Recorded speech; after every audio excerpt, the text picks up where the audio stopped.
Some doors are built to keep monsters out. This one was built to keep a secret alive. And if you ever find it, you won't remember that you did. That is the only reason this story still exists. I wasn't supposed to remember. No one ever does. The first clue arrived inside an old leather journal that should have been impossible to read. Every page was soaked by age. The ink dissolved into stains that looked more like dried shadows than words. Yet one sentence remained untouched, as if time itself had refused to erase it. When the door chooses you, leave before you forget why you came. There was no signature, no date, only a hand-drawn symbol beneath the sentence, a circle split by a crooked vertical line, almost like a doorway carved into the moon. Most people would have thrown the journal away. I couldn't. My name is Adrian Hale. For 12 years I had traveled across forgotten villages, abandoned monasteries, collapsed hospitals, and forests erased from modern maps, searching for stories nobody believed anymore. Ghosts, curses, disappearances, ancient myths. Most turned out to have ordinary explanations. Some never did. The journal belonged to an elderly librarian who died alone in a town that barely appeared on satellite images. According to the local records, he had spent the last 30 years asking strangers a single question before allowing them inside the library. "Have you seen the door?" Nobody understood what he meant. Everyone answered no. He would smile with visible relief every single time. Until the morning, he disappeared. Not died. Disappeared.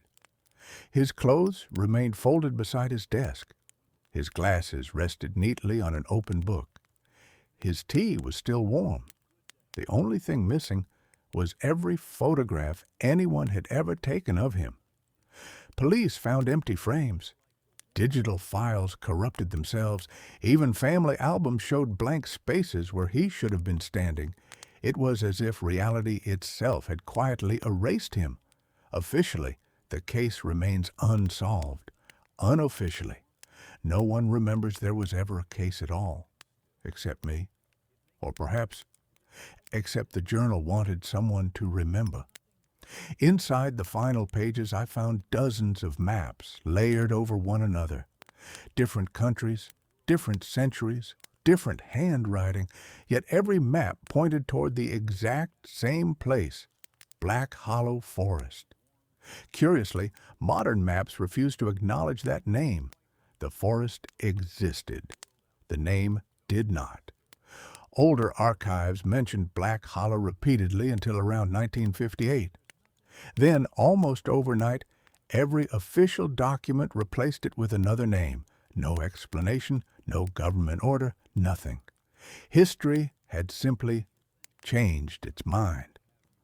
The more I searched, the stranger everything became. Online forums discussing the forest vanished hours after appearing. Academic references led to empty databases. Books listed in university catalogs arrived with missing chapters. Even conversations became impossible. Whenever I asked elderly residents about Black Hollow, they frowned with genuine confusion. "I've never heard of it." Minutes later, some would stop speaking altogether, staring at me with an uneasy expression they couldn't explain. One old woman grabbed my wrist before I left. Her fingers trembled violently. I don't know why. She swallowed hard. "But don't follow doors that don't belong inside walls." Then she blinked, released my hand, and asked me who I was. She no longer recognized me, not because of age, because something had already begun. I should have walked away.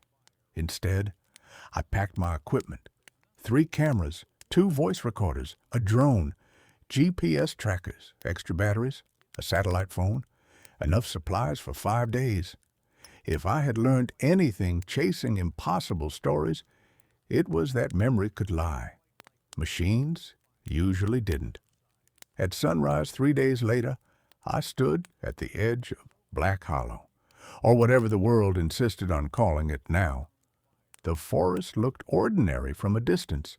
Tall pines, cold morning mist, bird song drifting between branches, nothing supernatural, nothing dramatic. But silence has weight, and this silence felt heavier than stone. The deeper I walked, the quieter everything became. Wind disappeared first, then insects, then birds. Eventually, even my own footsteps sounded strangely distant, as though someone else walked several seconds behind me. Every instinct told me not to turn around, so I did. Nothing, only endless trees. Yet the feeling remained. Someone, or something, had matched my pace. Exactly. After nearly 2 hours, I found the first marker, a weathered wooden post half swallowed by moss. No trail signs, no names, just the same symbol from the journal. A circle divided by a crooked line, freshly carved. Impossible. The wood had rotted decades ago. The carving looked months old.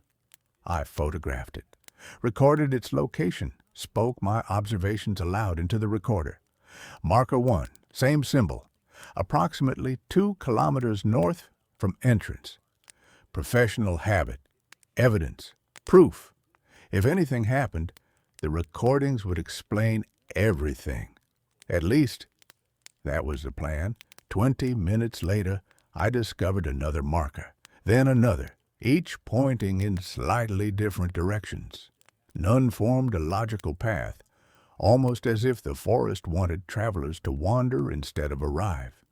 By late afternoon, the sunlight had faded into an unnatural gray. Not sunset, just less daylight than there should have been. My GPS flickered, coordinates shifted every few seconds. North rotated without warning. The drone refused to lift more than 10 feet before crashing into invisible resistance. My satellite phone displayed a full signal, yet every attempt to call produced only distant breathing, slow, patient, listening. Night approached faster than it should. I decided to camp. The clearing I found contained a stone well, dry, cracked, abandoned for generations. Someone had tied dozens of faded ribbons around its edge. Every ribbon carried handwritten names. Thousands of names, different languages, different eras, some barely legible, others surprisingly new. One ribbon caught my attention. The ink had not yet faded. It carried only 2 words, "Don't knock." Nothing else, no explanation, no signature. As darkness swallowed the forest, I reviewed the day's footage beside the campfire. Everything looked normal, markers, trees, mist. Then I reached the cliff where I had first discovered the wooden post. I watched myself walking toward it, stopping, speaking into the camera behind me. A door stood between 2 trees, not attached to anything, just a tall black wooden door standing alone in empty air. I never reacted to it, never looked at it, never acknowledged its existence. I simply filmed the marker and walked away. The camera saw it. I didn't. My pulse froze. I replayed the footage. Again, again, again. The door remained, always behind me, always impossible, always unnoticed. I searched every other recording. There it was again. Different angles, different distances, sometimes close enough to touch, sometimes hidden among distant trees, always watching, never moving, never absent. Yet I had absolutely no memory of seeing it, not once. I laughed, not because it was funny, because the alternative was impossible. Exhaustion, stress, lens distortion, hallucination. There had to be an explanation. There always was. Then I checked the timestamp. The footage lasted 46 minutes longer than I remembered filming. 46 missing minutes. The camera had recorded continuously. My memory had not. My hands began shaking. I opened my notebook. The last written entry described reaching the first marker. Below it, someone had added another sentence, written in my handwriting, words I had no recollection of writing. I found the door. Beneath that, one final line. The ink was still wet. I must never open it again. Adrian stared at the words until the ink seemed to move across the page. I must never open it again. Again. That single word hollowed out every rational explanation he had built over years of investigating the impossible. If he had never seen the door, how could he have opened it? The fire crackled behind him. He looked up for only a second. The camera lay exactly where he had left it. The notebook remained open, but the video had changed. The black door was no longer standing in the distance. It was closer, far closer, only a few feet behind the camera. His heartbeat accelerated. He spun around. Nothing, only darkness. Between the trees, he slowly turned back toward the camera. The door had returned to the recording, watching, waiting, as though the lens remembered what his mind could not. For the first time in his career, Adrian stopped trusting his own senses and trusted the machines instead. He positioned every camera to face a different direction around the campsite. Each recorder remained active. Every hour he would document his thoughts aloud. If his memory failed again, the evidence would survive, or so he hoped. That night he dreamed of a hallway that stretched farther than sight. Hundreds of identical doors lined each wall. Some whispered, some trembled, some slowly breathed. At the end stood a child facing away from him. "Don't let it close," the child whispered.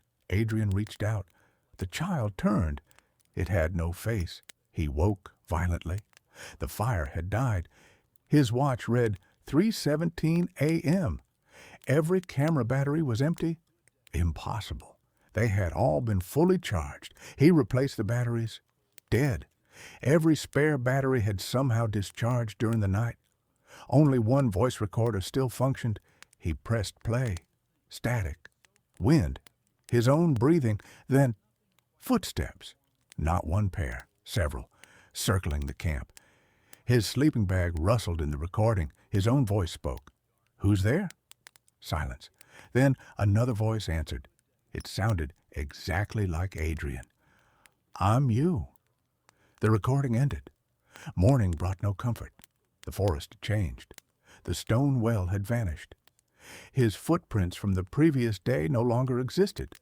Even the trees seemed arranged differently. The only constant was the symbol carved into bark after bark after bark. The door was leading him, or perhaps it already had. Hours later he found an abandoned chapel consumed by vines. Its roof had collapsed decades earlier. Inside stood dozens of empty wooden pews covered in dust, except one. One bench had recently been cleaned. Resting on it was another journal, newer. Its cover carried his initials. A H, hands trembling, Adrian opened it. Every page described his current expedition. The weather, the campsite, the well, the recordings, even thoughts he had never spoken aloud. The final completed entry stopped his breathing. "Tomorrow I will remember nothing again." The next page was blank, except for one sentence at the top, written while he watched. Fresh ink slowly formed across the paper, letter after letter, as though an invisible hand held the pen. "Don't trust the version of yourself that wants the door opened." The silence inside the chapel deepened. A slow knock echoed somewhere nearby. One knock, then another. Not from the chapel walls, not from the forest, from wood, a door. 3 slow knocks. Adrian refused to look. The old woman's warning echoed inside his head. "Don't follow doors that don't belong inside walls." Another knock. Closer, against every instinct, his eyes drifted toward the rear of the ruined chapel. There it stood. The black door. Perfect. Untouched by age. Its brass handle reflected light that did not exist. It had no frame, no hinges connected to stone. It simply stood there, impossible and complete. His chest tightened. Something inside him recognized it instantly, not as a stranger, as an old acquaintance. His hand rose without permission. His legs moved before he consciously chose to walk. Every step erased another fragment of certainty. Why had he come here? What was he investigating? Why did the journal matter? The question slipped away like water through open fingers. Only the door remained important. The recorder hanging from his backpack suddenly played by itself. His own voice shouted through the speaker, "Adrian, stop walking!" Another recording interrupted, "You've already lost 46 minutes." Then another, "If you're hearing this, don't touch the handle." His forgotten self had anticipated this moment. Each recording had been left for the next version of himself, each version trying to save the one that followed. The cycle had repeated more times than he could imagine. His hand stopped inches from the brass handle. A violent headache exploded behind his eyes. Memories collided, dozens of them, hundreds. He remembered opening the door, closing it, running from it, finding it again, writing warnings, forgetting everything, returning again, again, again. The forest wasn't trapping visitors, it was trapping memories. And the door fed on every forgotten encounter, growing stronger each time someone failed to remember the last one. Adrian finally understood the terrifying truth. The greatest power of the door wasn't what lay behind it. It was convincing every victim that this was their first encounter. Behind him, something inhaled slowly. Not the wind, not an animal, the door itself. Its handle began turning on its own. The handle completed its slow turn. The door opened inward without a sound. Beyond it there was no room, no fire, no endless hallway, only an impossible darkness that seemed older than night itself. Then shapes emerged, not monsters, people, hundreds of them. Some wore clothing from centuries past. Others looked as though they had vanished only yesterday. They stood motionless, their faces calm, their eyes hollow, not dead, but emptied of every memory that had ever defined them. Among them stood the old librarian. He looked directly at Adrian. "I waited for someone who could remember." His voice carried no echo. "I wasn't guarding the door, I was guarding everyone else from it." The truth struck Adrian with devastating clarity. The door did not steal lives. It stole identity. Every forgotten choice, every erased memory, every missing person had become another layer in the prison beyond the threshold. The victims continued to exist, but without their stories, they were no longer truly themselves. The door survived because memory is fragile. Each forgotten encounter fed it. Each erased witness ensured no one would ever destroy it. Adrian finally understood why his cameras had succeeded where his mind had failed. Machines recorded. The door could erase recollection, but it could not erase evidence. He emptied every memory card onto the chapel floor. Photographs, videos, audio recordings, dozens of versions of himself leaving messages for the next Adrian, each one ending with the same desperate plea. "Don't let it make you forget again." The recordings surrounded the door like a chorus of forgotten lives. For the first time, it reacted. The wood groaned. The brass darkened. Hairline cracks spread across its surface. The door was not weakened by force. It was weakened by remembrance. Every recovered memory became another fracture. Every truth spoken aloud stripped away its power. Adrian stepped forward, not to enter, but to remember. He spoke every name from the ribbons around the well, every warning from the journals, every vanished clue, every forgotten face. The darkness beyond the threshold began collapsing inward. The silent figures slowly lifted their heads. Recognition returned to their eyes. The librarian smiled, a real smile this time. "You've done what none of us could." With one final deafening crack, the door splintered into black ash. The darkness folded into itself. Then it was gone. Only an ordinary clearing remained. The forest exhaled. Birds sang again. Wind returned. Morning sunlight broke through the trees as though dawn had been waiting for years. Rescue teams found Adrian 2 days later, wandering near the forest's edge with a backpack full of cameras and journals. This time, the footage remained. The photographs did not disappear. The names stayed written. Missing person cases once thought unsolvable suddenly found explanations. Families finally learned what had happened to loved ones who had vanished decades earlier. Black Hollow appeared on maps again. Its forgotten name returned to history, yet one mystery remained. When investigators reviewed Adrian's final recording, they noticed something he had never mentioned. As the door crumbled, a tiny fragment of black wood slid unnoticed into the leaves. The camera captured it clearly. No one ever recovered it. Months later, Adrian placed the old journal inside a museum archive. Before leaving, he glanced at a newly installed emergency exit. For just a heartbeat, it looked older than the building itself. Its brass handle reflected a light that wasn't there. Then it was only a normal door. Adrian smiled, not because he believed the nightmare had returned, but because he finally understood the only weapon that had ever mattered. He took out his notebook and wrote a single sentence. "Remember what you see. Forgetting is how it finds you."